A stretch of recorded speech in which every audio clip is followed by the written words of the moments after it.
Welcome to Virtual Learning Network.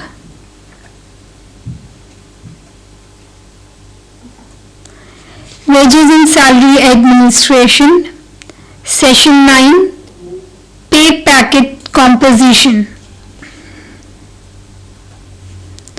Topics to be covered include the concept of wages, salary, and pay packets, basic wage component of pay packet, DMS allowance component of pay packet, payment by result or incentive payment, statutory bonus, allowances, fringe benefits and social security, understanding the trends of pay packets. The concept of wages, salary and pay packets. Concept of wage.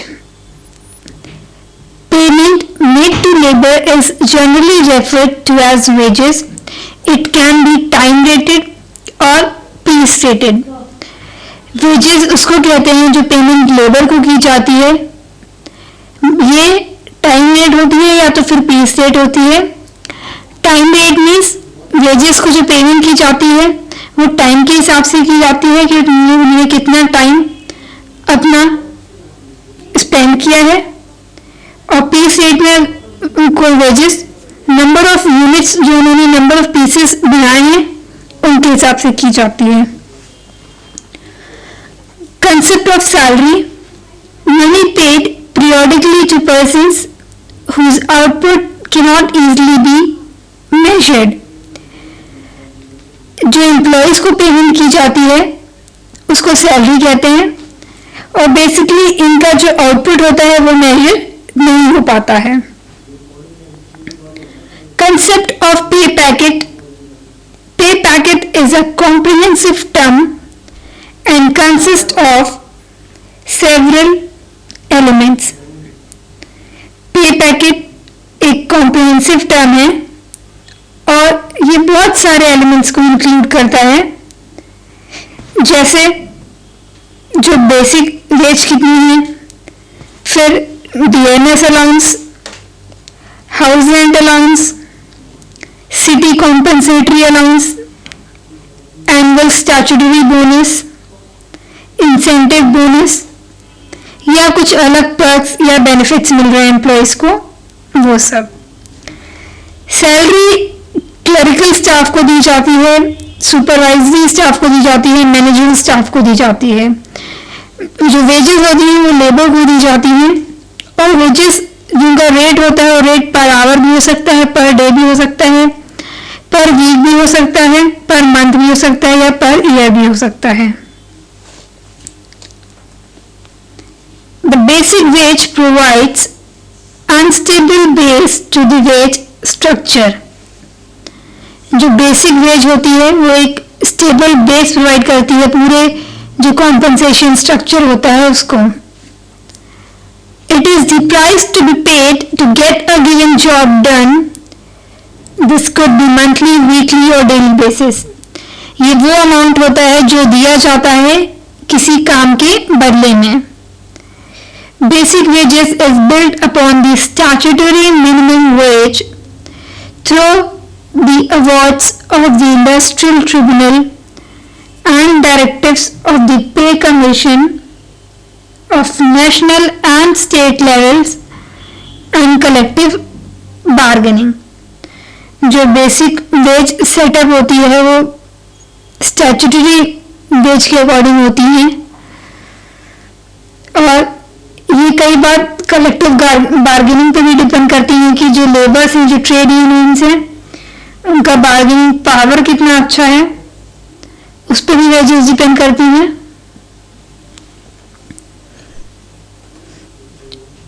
Minimum wages not merely for bare subsistence but for the preservation of efficiency and providing some measure of education, medical, etc. Minimum wages होती हैं कम से कम wages जो ज़रूरी हैं एक employ को, एक labour को देने के लिए। Living wages, it represent and inclines decency, protection against ill health, requirements of essential social needs, and insurance against some future misfortune, etc. Living health ज़रूरी है किसी भी लेबर को उसकी इल हेल्थ के अगेंस्ट प्रोटेक्ट करने के लिए, या फिर इंश्योरेंस के लिए, या फिर फ्यूचर में कुछ भी अनसर्टेन होता है उसके लिए। Differential in basic wages are normally based on a set of criteria, they are as follow.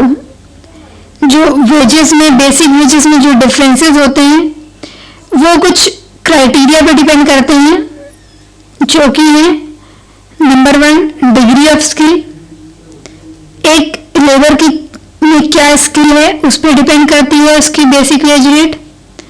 Strain of work, experience involve, कितना एक्सपीरियंस जरूरी है उस काम के लिए। ट्रेनिंग रिक्वायर्ड, कितनी ट्रेनिंग की जरूरत है। रिस्पॉन्सिबिलिटीज अंडरटेकिंग, कितनी लेबर ने रिस्पॉन्सिबिलिटीज अंडरटेक कर रखी हैं। फिजिकल एंड मेंटल रिक्वायरमेंट्स, उस पर्टिकुलर जॉब को परफॉर्म करने के लिए लेबर को कितना मेंटल और फिजिकल रिक्वायरमेंट है। Disagreeableness of the task, hazard on the work, उस काम करने के लिए कितने हजार्ड्स इन्वॉल्व हैं। फैटिग कितना इन्वॉल्व है। ये सब फैक्टर्स डिसाइड करते हैं कि एक लेबर की वेज रेट क्या होगी। DNS allowance, component of pay packet. The word DNS allowance primarily suggests and refer to allowance paid to employees in order to enable them to face the increasing dearness of essential commodities. DNS allowance basically दिया जाता है labours को, employees को, उनकी basic salary से ऊपर, ताकि जितनी भी महंगाई बढ़ रही है वो उनको फेस कर सके। डीएनएस अलाउंस पार्ट होता है टोटल सैलरी का, टोटल वेजेस का।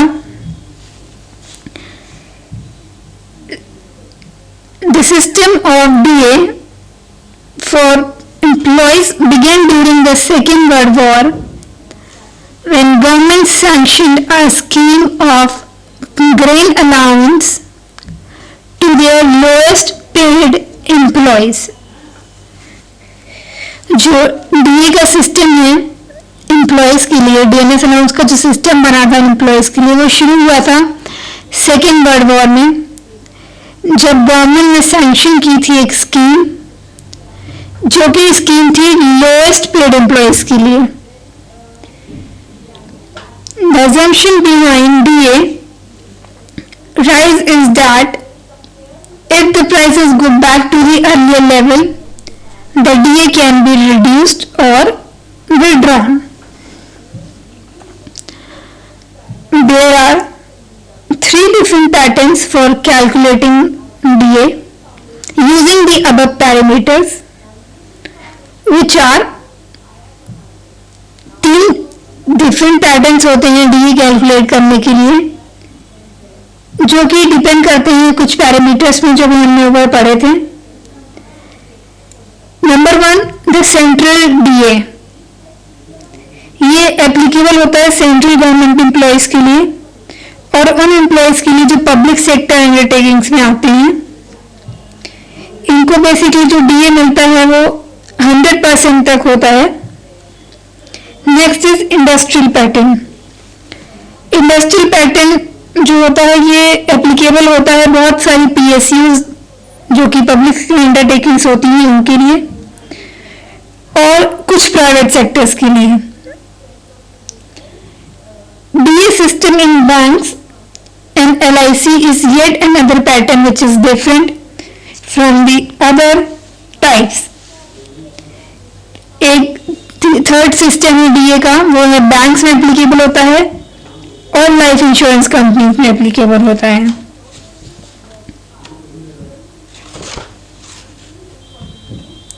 Next is payment by result और इंसेंटिव पेमेंट।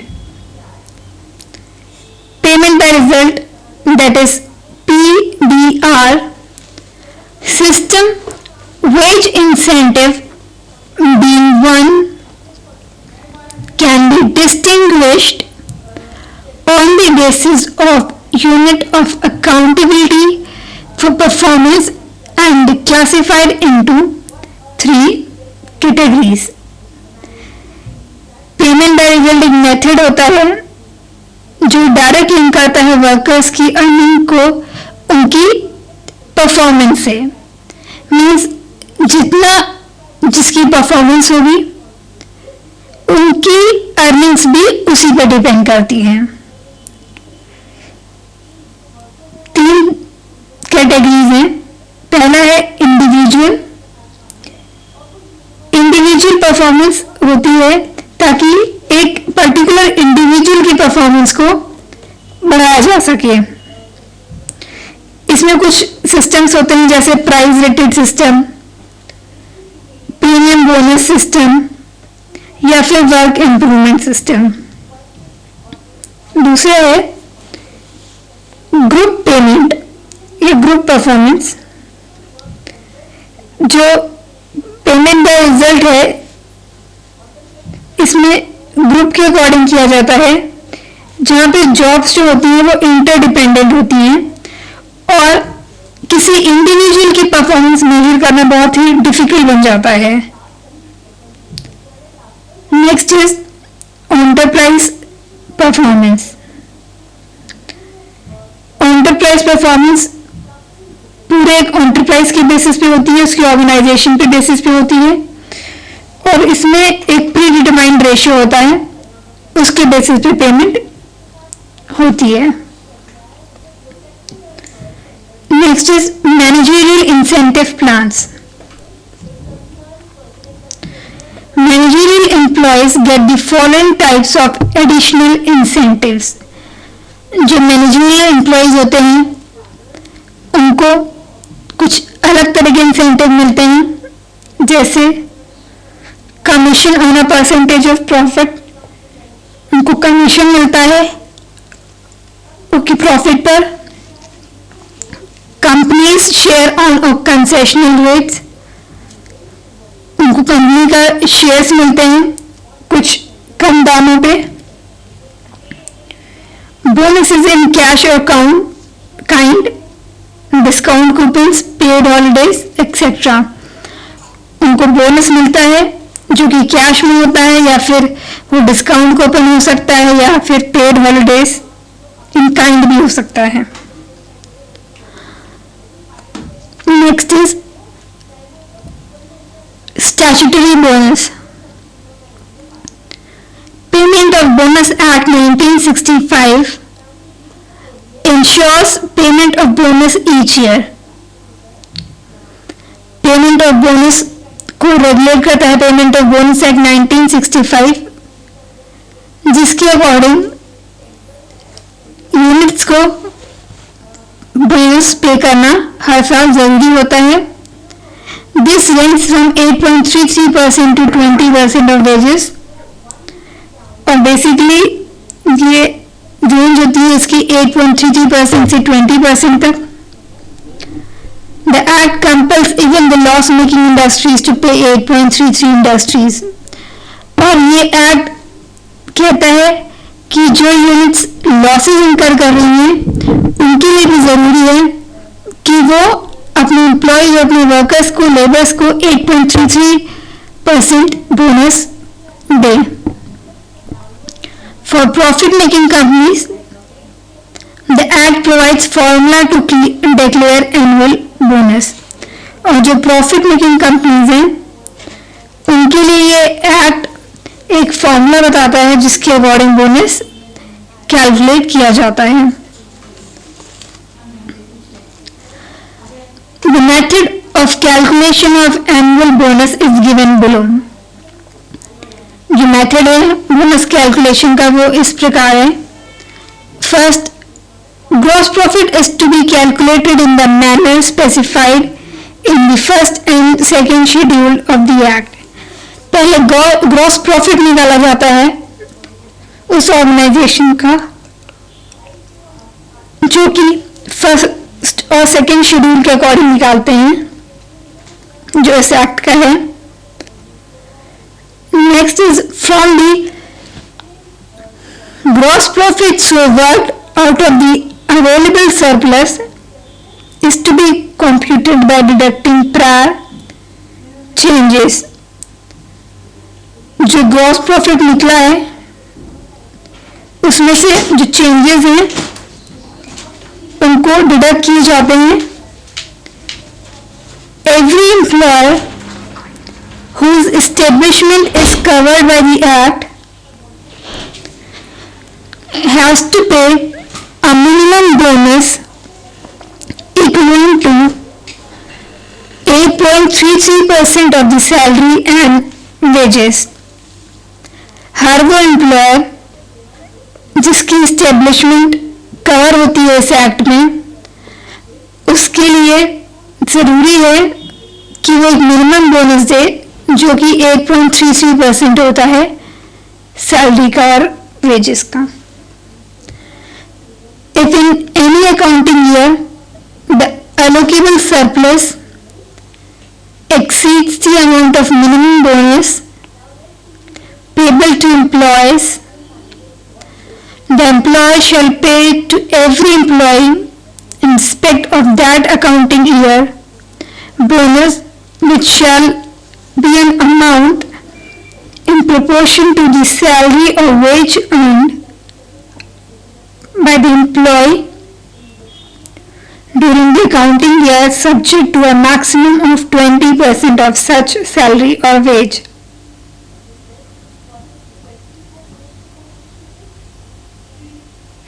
अगर किसी भी अकाउंटिंग ईयर में जो कि 1 अप्रैल को शुरू होकर 31 मार्च को खत्म होता है जो सरप्लस है वो ज़्यादा है मिनिमम बोनस से तो अपने एम्प्लॉय को उस अकाउंटिंग ईयर का बोनस देना होगा. Although this act is applicable to all persons who receive monthly pay up to 3,500, but in the case of person with monthly pay between 1,600 and 3,500, ये act हर उस पर्सन पे apply होता है जिसकी wages 3,500 तक है या फिर 1,600 3,500 के बीच में है. Successive wage settlement awards have brought a number of allowances which form integrated part of pay packet. Allowances कुछ लिस्ट दी गई है अलाउंसेस की जो बेसिकली इंडिया में ऑफर की जाती हैं एम्प्लॉयज को.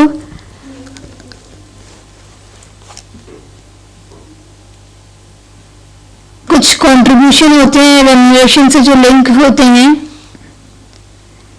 जैसे टाइम तो जो मेथड होगा पेमेंट का नॉर्मल कंट्रीब्यूशन का वो होगा basic wage plus fixed allowance और मेथड होगा जो पेमेंट का एक्स्ट्रा कंट्रीब्यूशन का वो होगा ओवर टाइम वेजेस. अगर स्किल है तो बेसिक वेज प्लस अलाउंसेस और एक्स्ट्रा कंट्रीब्यूशन के लिए higher basic wage plus allowances through promotion.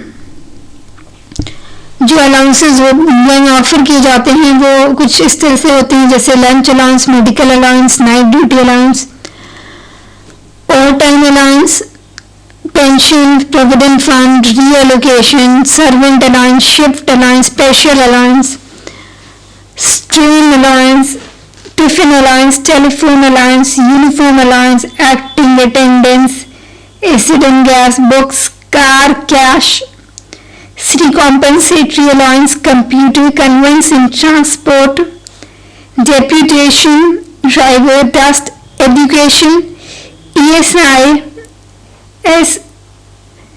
Graduate group insurance, ये तरह के अलाउंस होते हैं जो कंपनी ऑफर करती है एम्प्लॉयज को इंडिया में. Next is fringe benefits. The general objective of the organisation for offering fringe benefits to the employees is to attract, retain and motivate them. किसी भी ऑर्गेनाइजेशन का जो मकसद होता है फ्रिंज बेनिफिट देने का, वो यही होता है कि वो अपने एम्प्लॉयज को अट्रैक्ट करें, उनको वहीं पे काम करने के लिए मोटिवेट करें और उनको रिटेन रखें ताकि एम्प्लॉयज किसी और ऑर्गेनाइजेशन में स्विच ऑफ ना करें. The specific objectives are related to the nature of each benefit. और कुछ स्पेसिफिक ऑब्जेक्टिव हैं जैसे पैटर्निस्टिक और ह्यूमनिस्टिक कंसिडरेशन. बेसिकली जो वॉलंटरी होती है ऑर्गेनाइज वेलफेयर ओरिएंटेशन, वो कुछ फैसिलिटीज प्रोवाइड करती हैं जैसे कि हेल्थ में, एजुकेशन में या हाउसिंग में, या social, cultural, religion, recreational activities. Next is statutory requirements. 1940 से कुछ सोशल वेलफेयर प्रोविजंस थे जो इनकॉर्पोरेट हुए थे लेजिस्लेशन में, जैसे कि canteens, rest sheds, crutches, maternity, paternity provisions etcetera. Concern for society, social security needs दी गई थी कुछ एम्प्लॉयज को, जैसे कि रिटायरमेंट, प्रोविडेंट फंड, रिटायरमेंट के बाद जो उनकी नीड थी जैसे provident fund, PF, gratuity, pension scheme, housing scheme, Medicare और भी कुछ जो सिक्योरिटी स्कीम्स थी जो रिटायरमेंट के बाद एक एम्प्लॉय को दी थी. Next is hazard for industrial life. Accident, illness को प्रिवेंट करने के लिए जो लार्जेस्ट ऑर्गेनाइजेशन थी उन्होंने कुछ फ्रिंज बेनिफिट्स प्रोवाइड करते हैं एम्प्लॉयज को, जैसे कि गुड हॉस्पिटल्स प्रोवाइड करते हैं उनको, डिस्पेंसरीज प्रोवाइड करते हैं या मेडिकल स्कीम उनको देते हैं, कुछ medicare scheme. Tax considerations. Organisation develop tax planning. जो ऑर्गेनाइजेशंस होती हैं वो टैक्स प्लानिंग करती हैं ताकि उनको कम से कम टैक्स देना पड़े, इसलिए वो अपने एम्प्लॉयज के पे पैकेट में को रिस्ट्रक्चर करके उसमें कुछ फ्रिंज बेनिफिट्स इंक्लूड कर देती हैं, जैसे housing, medical, transport, entertainment, education, interest free loans, loans at concessional rate, ये सब. Next is utilisation of leisure time. Leisure time को कैसे यूटिलाइज किया जाए. Inculcating sense of involvement. जो वर्कर्स हैं, जो एम्प्लॉयज हैं, उनमें एक सेंस क्रिएट करना, उनको इम्पोर्टेंस देना, जैसे uniform, clothes, shoes, tie, watches, या उनको कंसेशनल लंच प्रोवाइड करना, या उनके लिए सब्सिडाइज पिकनिक ऑर्गेनाइज करना. Next is organisation competitive considerations. Competitive pirating is common phenomena. Competitive pirating जो है एक बहुत ही कॉमन चीज है. ऑर्गेनाइजेशन फेस करती है प्रॉब्लम अपने एम्प्लॉयज को अट्रैक्ट करने की और रिटेन करने की.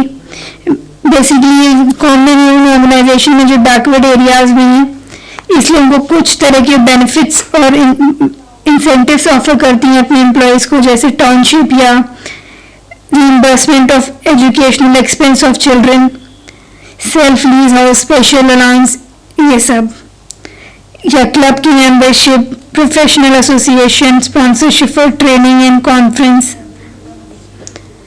Organisation face problem of attracting and retaining. उनको houses, car, furnitures, company houses, ये सब प्रोवाइड करती हैं. Understanding the trends of pay packet. In flexible compensation package, the total packet is decided or negotiated and employees is given option to distribute it under different items. एक जो flexible compensation package होता है उसमें जो employ होता है वो अपने एम्प्लॉयर से नेगोशिएट कर सकता है कुछ टर्म्स में. Most of the items constitute expenses that do not form part of the taxable income.